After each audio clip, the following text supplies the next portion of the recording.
Welcome to Group Talk. 4 shows, 1 podcast from the Small Group Network focusing on topics relevant to small group ministries. Whether you're in a church of 100 or 10,000, whether you're a volunteer or staff, we want to support, encourage, and equip you to lead well. So relax, listen, and enjoy Here to There with Carolyn Picetta. Hey everyone, Happy New Year. I'm sure we are all praying and hoping for a better 2021 because 2020 was rough. But God is good and we made it through. And as we turn our attention to this new year, what are some things you are thinking about changing or trying out in your leadership or in your ministry? That's really what this podcast Here to There is all about. We want to help move you from here, your present reality, which has some aspects you'd probably like to change, to there, the place where you grow a bit more fully into the leader that God has called you to be, and that your group's ministry grows more fully into the biblical community that God has called you to shepherd. So thank you so much for joining us for the first episode of Here to There for 2021. And to kick off this new year, I wanted to focus on something and someone that has a huge impact to all of our ministries. I'm talking about your senior pastor and your relationship with him or her. And if we can get this piece moving in the right direction, then 2021 is going to be a much more fruitful year for ministry and also probably a lot more fun for you as well. So as a small group point leader, we're usually leading from the 2nd, 3rd, 4th, or maybe 10th chair, depending on the size and structure of your church. So you are not the senior pastor, most likely, so you typically don't have the decision-making power over resources like platform time, promotional priorities, staffing, or money that could further the impact and grow the group's ministry. This can lead to frustrations that often get shared, usually with other small group point leaders, in comments when you're together at places like the lobby conference or in your huddle, where we say things like, oh, my pastor's just not bought into small groups, or my pastor won't be in a group, or he won't lead a group, or he never talks about groups. Or maybe it's something more midway in the spectrum. My pastor values groups and thinks it's a great idea, but it's just not as high a priority as other ministries. So if you're listening to this and your senior pastor is either Rick Warren or he's 100% on board with small groups, talks about it all the time, is in a group, loves his group, makes it a high priority, and throws lots of resources, whatever you want, into the group's ministry, then be very, very thankful and send them a text or a card and tell them how much you appreciate their support.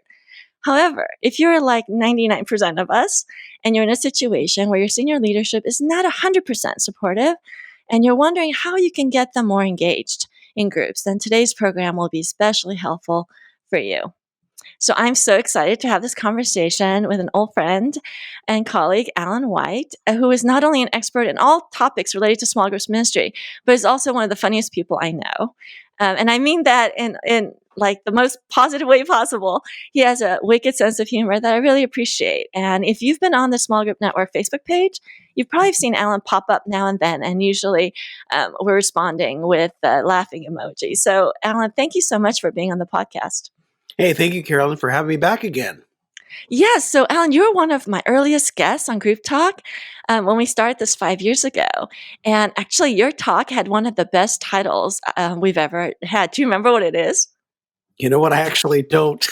I know, because you've done so many things since then, but I went and looked it up because I just remember thinking, gosh, that was really fun.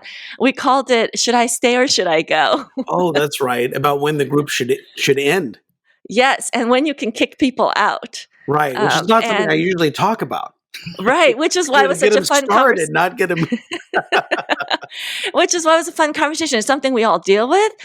And it's such a delicate topic of balancing truth and grace. And you were a wonderful guest on that. If you're interested in that topic of when you can release a member, when you can end a group, that sort of thing, you can find it in our archives on our Small Group Network website page under Group Talk. I think it's still there.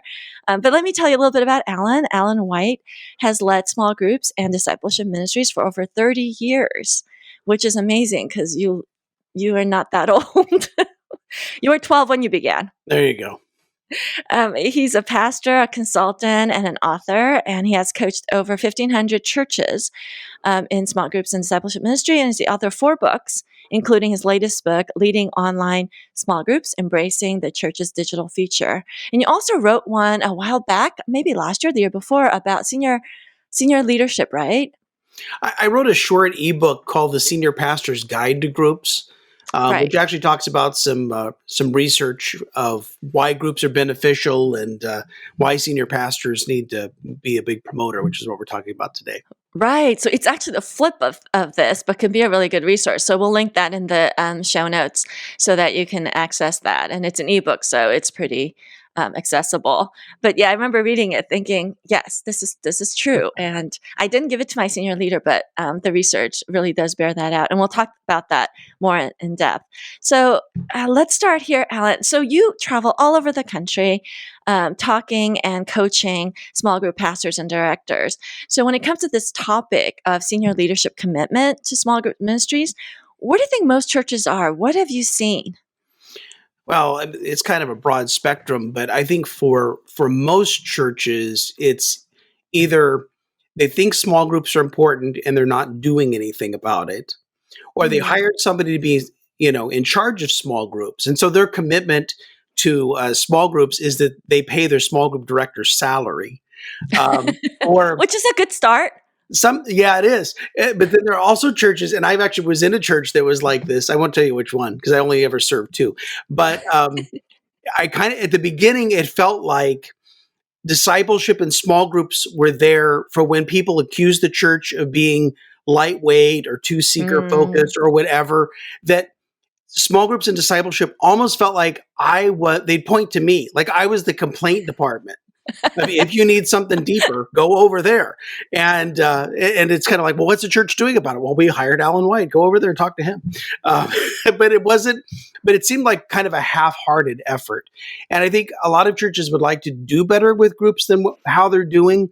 But sometimes they don't know what to give it. Sometimes they say, well, this is the small group pastor's job and the small group pastor should take care of it, and not understanding the role that the senior pastor, should play in it. Yeah, so let's talk about that because I think that is common. So sometimes, yes, let's say the church is evolved enough in this area to hire someone for that, right? And these are our listeners. So yay, that's a big step forward than a church that maybe just added that role on top of other things. And you've seen that. I know a lot of people just add small groups onto whatever else, maybe children's ministry or discipleship or connection or something else that gets added on, probably in smaller churches, right?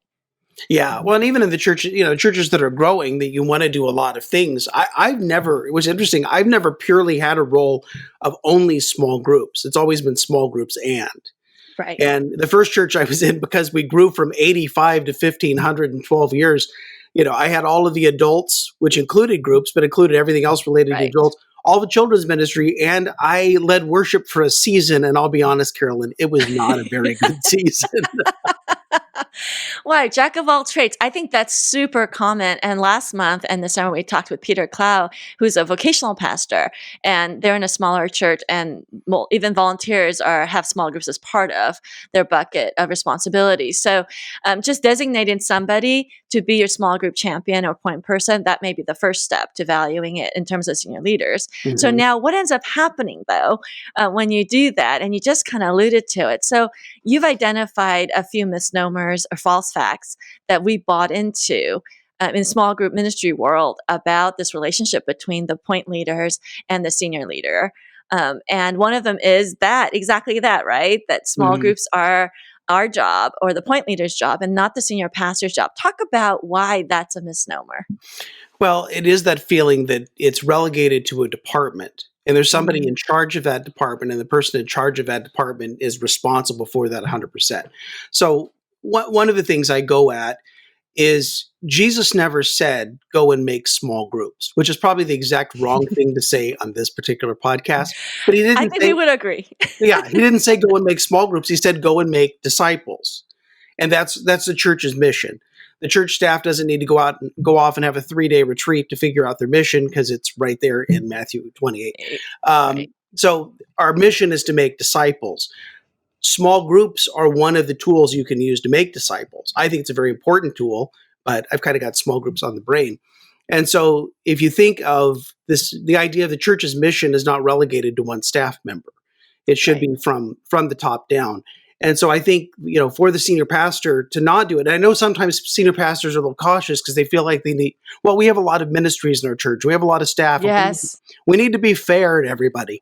It's like And the parenting thing, right? The different sibling kids, you want to be exactly, fair to everyone, so exactly. everyone gets a little piece of the pie. I just tell my kids when they say that's not fair, I say, you know what? Life's not fair, and you just need to learn that early. But You and anyway, I must parent similarly. I say, life's not fair, but God is good. there you go. Yeah. Or I just say, well, they're my favorite. But no, I don't say that. They can work it out in therapy. But anyway, and I actually wrote a post a couple years ago that was called "The Unfairness of Being Fair." Mm. Because one church I was in, we used to have there was a ministry in the church that was called Pause for People, where they would take animals into places to visit Aw, people, and it's very sweet and very sweet. nice. But to stand up and announce that in front of 5,000 people on Sunday morning, compared to other things, Like it's small groups. yeah, like small groups or women's groups, men's groups. Well, there's the whole church right there. Small groups, there's the whole church. Pause for People, that's like 12 people. Yes, You but know, but it's so sweet. It makes everybody feel good. It is. It is. So, but there is kind of this unfairness of being fair. And there are some things that, given the right emphasis, given the right timing, not constantly, but in a focused effort, the right words and the right timing from a senior Right. pastor. Because, what occurred in our case was I'd worked for 7 years recruiting leaders, connecting people into groups, beating my head against a wall. We had 30% of our adults connected into groups. The first time that my senior pastor recruited group leaders, we doubled our groups. The second time my senior pastor recruited group leaders, we doubled them again, to the point where we had 125% of our average adult attendance connected into groups. All of that to say, I have not personally recruited a small group leader since 2004. Okay, so that sounds like the Shangri-La, right? The promised land. That may be the Yeah. there that we're trying to go to. So let's pull it back a little bit. So the Okay. senior pastor role, and then I referenced Rick Warren because he's famously has said that he is the small groups champion for Saddleback Absolutely. Church, and that Steve Glayton is like number 2 on that, and that is, and he does so much for their small groups ministry because he believes in it so thoroughly. Same thing would be true for North Point. With Andy Stanley. So you see these churches where small group ministry is it's their heartbeat, it's their DNA, right? And it seems like it's connected to the senior pastor being really engaged. And so what's some mistakes, though, that we make as point leaders when we try to get our small group, when we try to get our senior pastors on board? And these are some of those conversations that happen around around the huddles and such. Yeah, and I've seen small group pastors, work themselves into knots that they can't get their senior pastor Mhm. on board with groups. And I just have to tell them, because out of 30 years of ministry, the 2 churches that I served, I was the associate pastor. I've never been a senior pastor. And then I was in a parachurch ministry, and I was the vice president. So I've always been like that second chair. Number 2, number 3, yeah. So when people, work themselves into knots over, I can't get my pastor on board, I finally have to stop the people at some point and say, listen, buddy, it's your pastor's boat. Mhm. It's not your job to get your pastor on board of anything. So it's your pastor's boat. Where is your pastor headed? What is your pastor passionate about? What are those dominant themes that your pastor preaches on? What are those ministries that he talks about all the time? And how can you connect small groups to where your pastor is headed? So you do small groups with pets, and that way Everything. you get paws to people becomes part of the small groups ministry. I can see there's an example of how I we don't can know. I can, bring that in together. But that but then is you've got such an important. allergies, so where do you go? So that's a really important point, though, Alan, is that to recognize that God has given that role to either the lead pastor, senior pastor, leadership team, however the way the church is organized. Mhm. You're not going to be that final decision maker, and a lot of times, small group point leaders aren't even around the table at that level. So that's another layer to consider, and it actually does set us free in some ways when you recognize that you have a role to play. And it's a really important role, and God has called you to, but ultimately the responsibility of getting them on board. It's more of a Holy Spirit thing. I Mhm. prayed for years before my senior pastor joined and joined a small group, and I custom fit the group for him as a way to help him feel comfortable, because it's a tough thing sometimes for senior pastors to be in any group, Mhm. because they get hit from all sides all the time. And I wanted to create a community for him and especially and his wife, where it would be friendships and it would be safe, and that it would help him, just to be just a nurturing place for him was Yeah. what I was going for. So I hand chose people that I knew were really trustworthy and could be that space, and that's been really great for him. But instead of complaining about him, I started telling God, I think he needs to be in a group, Lord, make this happen. And he did. And so my encouragement, if you're kind of stuck on that point, is, yeah, it's helpful to have the senior pastor on board, but it's not in board in the sense of being in a group. But it's not, necessarily the end all and be all, right? Yeah. And I've seen some churches where the sticking point of why groups aren't moving forward is because the senior pastor doesn't want to be in a group. Maybe the senior pastor Mm. doesn't even like groups. And so the pastor is Ooh. not going to promote groups, because then they'll say small groups are good for you, but they're not good for me because I don't want to be in one. Yeah. They So don't what do want to you feel do? they don't want to feel hypocritical. Yeah. So what do you do with that if they don't even like groups? Well, I say at a minimum, find something that the pastor can call a group. So Oh, so do so you're recommending you lower the bar. something they can call their group. So do they have a group of pastors that they meet with and they talk about pastor stuff and pray for each other? Huh. I mean, do they play golf every week with the same three other people? That could be their group. I had one pastor that he had two friends that they were buddies and they did everything together, and I'm like, that could be your group. And he's like, really? And because he's Hmm. imagining all these people that, well, no, I won't Yeah, say he's it. imagining it's going to be a whole bunch of complainers that are Yeah. going to have direct access. Yeah, because Um, honestly, groups that are attracted to be in the quote unquote pastors group, I don't even want to be in that group.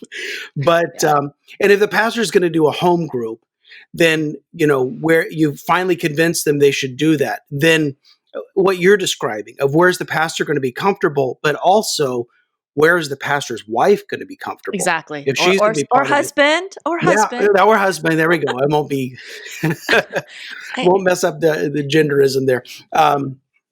I'm old. That's how it goes. But anyway, I think that the pastor's spouse should have some say. Whatever group they're comfortable absolutely. in would be the group that you would choose. To the point that the pastor can stand up and honestly say, Hmm.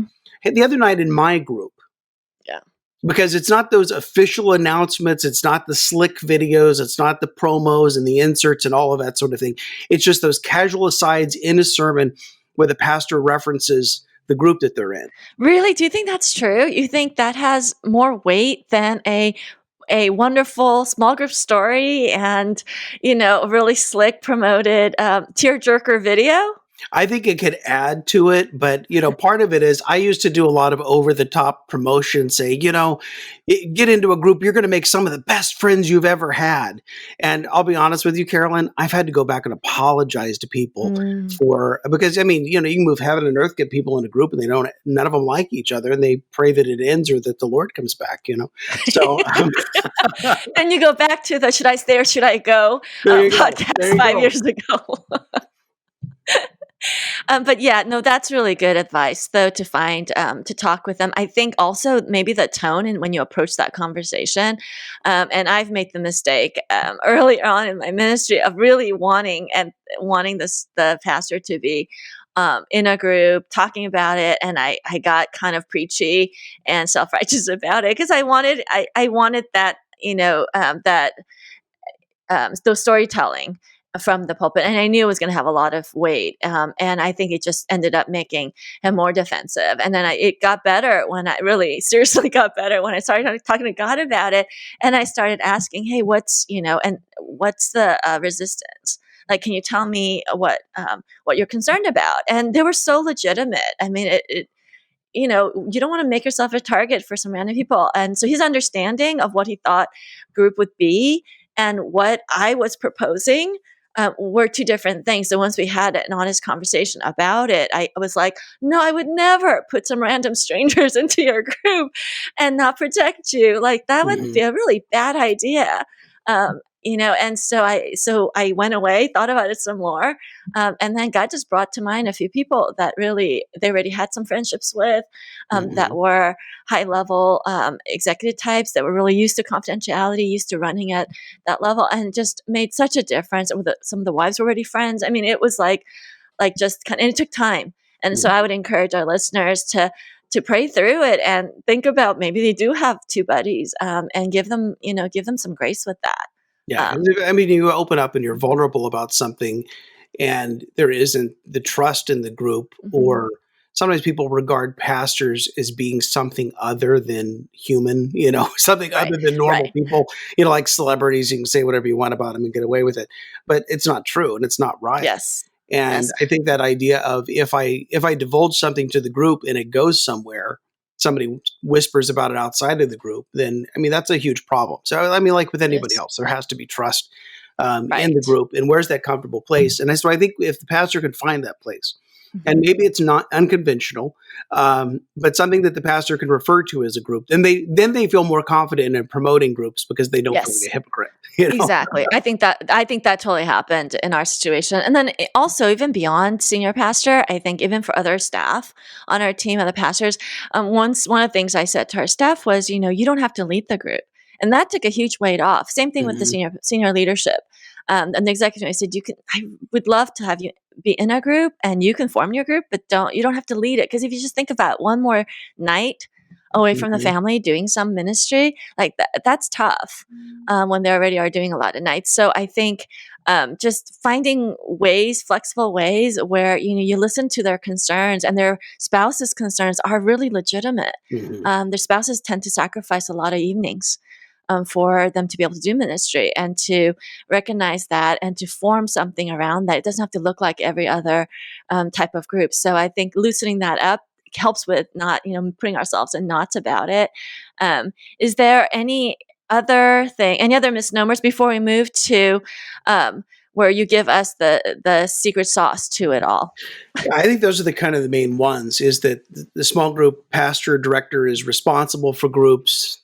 That's one misnomer. The other is you got to get your pastor on board. And then the third being this idea of the small group or senior pastor, if I say it right, senior pastor needs to be in a group in order to promote groups, are kind of the biggest issues that I've seen. Yeah. And a lot of that is trust, as you've said. So now say, okay, we've done some of that. We've had those conversations, and then we want to move our senior leader from where they are and engage them more fully. So what are some steps that people could take? Yeah, well, I'll start with a story. So, after 7 years of personally recruiting leaders, and, I would put them into a turbo group. We'd train them up. We'd send them out, to start a group. Some years we started 10. Some years we started 2. 1 year we started 0. And I was stuck. I just didn't know how to get any more leaders. And so I went to this conference in Southern California and got very inspired by some things that I was hearing from some churches around the country of how they were multiplying groups without dividing them, and they were recruiting leaders from, out of the woodwork. And I was fascinated by all of this, but I didn't know how to get my senior pastor involved in that. So driving home 350 miles to lovely, scenic, beautiful Turlock, California, and began to think about, what is my pastor talking about right now? What is on his heart? This was 2004. And so the movie, The Passion of the Christ, was about to be released. And so he'd already planned a sermon series because he knew that people would see the film and then they would have spiritual questions. And he'd already bought a little bit of advertising for the series. And so I walked into his office and I said, Pastor Dave, I said, what would you think about launching groups around the Passion of the Christ? And he said, I think that's a great idea. Now, why did he think it was a great idea? Because it was his idea. And I just attached small groups to that. And with that series, and the rest of the story is we had to make our own video with him doing the teaching on the video.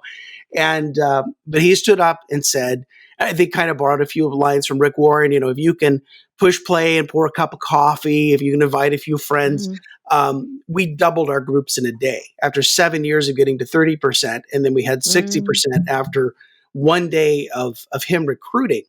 And so we found a couple of things that were effective there. One was the senior pastor being the spokesperson, but how do you get the senior pastor to be the spokesperson? Right. Well, he was more engaged because I asked him to put his teaching on the video. And so I did this with a pastor about 9 years ago in Tampa, and we spent a whole day recording video. We were coaching them. They did all of the work, which is the easy part. You get to coach them. And then they were going to do all the writing and everything. So spent a whole day shooting video. The next day, the pastor pulls us into his office and says, so we've shot this video. We're creating this curriculum. Now, how are we going to recruit leaders, and how are we going to get people connected into groups? And the discipleship pastor pulled me aside later in the day, and he said, I've been trying to get my pastor interested in small groups for 2 years. He said, and you just did it. Almost like it was an accusation. You just did it. And I just smiled at him and said, well, I'm Alan White. No, that's not what I said. That is not what I said. Is this your money back guarantee for coaching? Yeah, there you go. So the reason the pastor was engaged, the reason he wanted, how do you recruit leaders? How do you want to get people? How do I get people connected into groups? Imagine your senior pastor asking that, was because he spent a whole day recording his teaching on video, and now that he had something invested, right, then he wanted to make sure that it was going to be a winner. When pastors want to make a curriculum and then nobody uses it, so all of a sudden they're very motivated. And so we found that it was actually for pastors to do their own curriculum on video. And I'm not talking about something that costs thousands of dollars. I mean, it could be an iPhone, and it could be uploading it to YouTube and attaching it to right. Now technology has made that so much easier. Oh yeah. I mean, there was a documentary a few years ago that won an Oscar, was shot entirely on an iPhone. Wow. So, it's amazing where technology has gone. But the thing is, the pastor's more engaged with groups if the pastor's on the video, and the people are more engaged with groups in that, I'll just say it, other than Jesus, the reason people attend your church is because of your senior pastor. They like the pastor's personality. They laugh at the person's jokes. They like the pastor's teaching.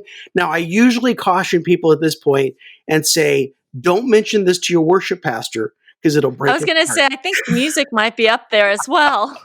But it really is the senior pastor. And so when the pastor stands up and said, we've created these materials based on my teaching, you're giving your people more of what they already want. Do you think this strategy, which has been solid and tested over and over in so many churches, right? Do you think the strategy still is as effective now, post 2020, post people being online so much? Are people? I've noticed last year in 2020 that people were less inclined to do video curriculum because they were on screen so much. I don't know if you've noticed that. Do you think this strategy would still work when maybe people are more burnt out on video and online curriculum? Well, if a church hasn't done it to death, I think there's a window, and then you've got to kind of back off. We initially did three campaigns in a year. And, we got from 30% to 125% in groups. And then we backed off and did one series a year, just as an excuse to recruit new small group leaders. Right. But, so we didn't do it just for the sake of doing it. And then there's some churches that, again, it's a whole other topic. There's some churches that, you mentioned campaign, and their people are just going to disappear. And so there's a time that, you have to do some different things in order to keep people engaged, in order to, help them in the next phase of where they need to go. I tried to say that as nicely as I could. But anyway. That was very nicely said. But when it comes down to is we still have a mission to make disciples. There still is a need for connection and community. And so if the excuse is, if people say, well, I'm not the Bible teacher, I'm not the Bible expert, and you have a short video that's enough of a thing where they don't feel like they have to be the teacher, because you don't want them to be the teacher. And it also engages your senior pastor. But, I've seen over the years, there's some groups that would never do a study without a video, and there's some groups that would never do a study with a video. Right. So if you haven't tried it, try it. It'll work. And if you've been doing it for a long time, you maybe need to change up what you're doing a little bit in order to in order to get that to work. But the main thing is whatever the senior pastor is in favor of, whatever the senior pastor champions is what's going to happen in the church. And so the more you can be, aligned with that. Yeah. Yeah, a support, you be to be aligning small groups with whatever the senior pastor is headed toward. The less that you can be a nag about it, the better off that. And I've been a nag, as you might Me imagine. too. But Yes, yes. but for a good cause. But anyway, it really does help to show that it all works together, and it can be definitely a strong component. When you look at Dr. Warren Bird and Scott Thuma just came out with the 2020 Megachurch report, Mhm. which is available on um, the Evangelical Council of Financial Accountability's website. It's that ECFA. just sounds, that's such a mouthful. ECFA. It is produced by the Hartford Institute. What they show is in their megachurch report, among the 5 areas that churches are growing faster in, one of the 5 areas is small groups. And the Yeah. more people have connected in small groups, the faster the churches are growing. And, and again, this is not anecdotal. It isn't, I'm Mr. Small Groups on the Right. brain. You look at even going back to research from, Ed Stetzer and Eric Geiger and transformational groups, or going all the Right. way back 30 years to Robert Withnow's research at Princeton, sharing the journey. You see that most of the things that happened in churches, that if people are in groups, they're going to attend more often. They're going to give more. They're going to bring more Yeah. people. They're going to grow more. They're going to serve more. They're going to reach more people if they're connected into groups. And so if your pastor is a little uncertain about groups or what their involvement should be, whatever the pastor's greatest need is, you say, well, here's some research that shows that churches that are engaging in groups are growing in this particular area. There's not an area that your pastor wants the church to grow that small groups doesn't help it to grow in. Well, one area might be in giving and Yeah, serving. Those stats do bear it out. So you're tempted to kind of go, here's the data, right, and be a nag about it. I think there's probably a more nuanced way to share that kind of information. sure. And in that study, the Bird study, which is excellent, it's a little long, but just the way they went about it is pretty thorough, Mhm. and it has some other data in there too. And so I think that's a helpful resource. So, Alan, is there any other final thoughts you'd like to share? Probably one more story. I was working with a church in the Harrisburg, Pennsylvania area a few years ago, and they did 2 self-produced church-wide campaigns back to back. They did one in the new year. They did one after Easter. And they had never done this before. And they did them back to back, promoted groups. The end of 6 months, they compared their giving and their attendance to where they were in the same 6 months the previous year. And the church had grown by 7.5%, and their giving had increased by 7%. And the only thing they Wow. did different was to create their own campaigns and to promote groups, and the pastor promoted groups from the platform. Wow. So one anecdote to go with all of the research. But, I would say sometimes to introduce this to a pastor, first of all, say, hey, I know that you're excited about, this particular initiative that's coming up, or a conference, or, whatever it is.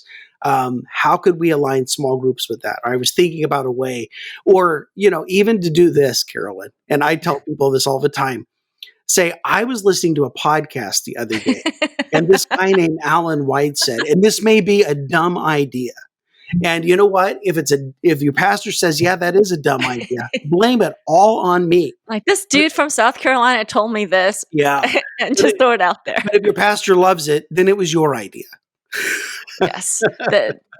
And you become the hero. But I think that approach, though, is sound. Mhm. To recognize, that, the weight of leadership is pretty heavy on the Mhm. senior pastor, and to recognize that and be an helpful support for it. It doesn't mean that you don't disagree or you don't advocate for biblical community. You absolutely do, but that you're wise about it, and also recognize the limitation of your role, Mhm. which actually can be also a blessing and not just a frustration.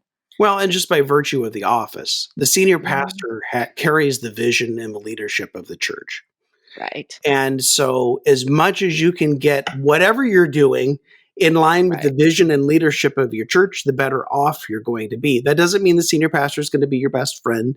That doesn't mean you're always going to get Mhm. everything that you want.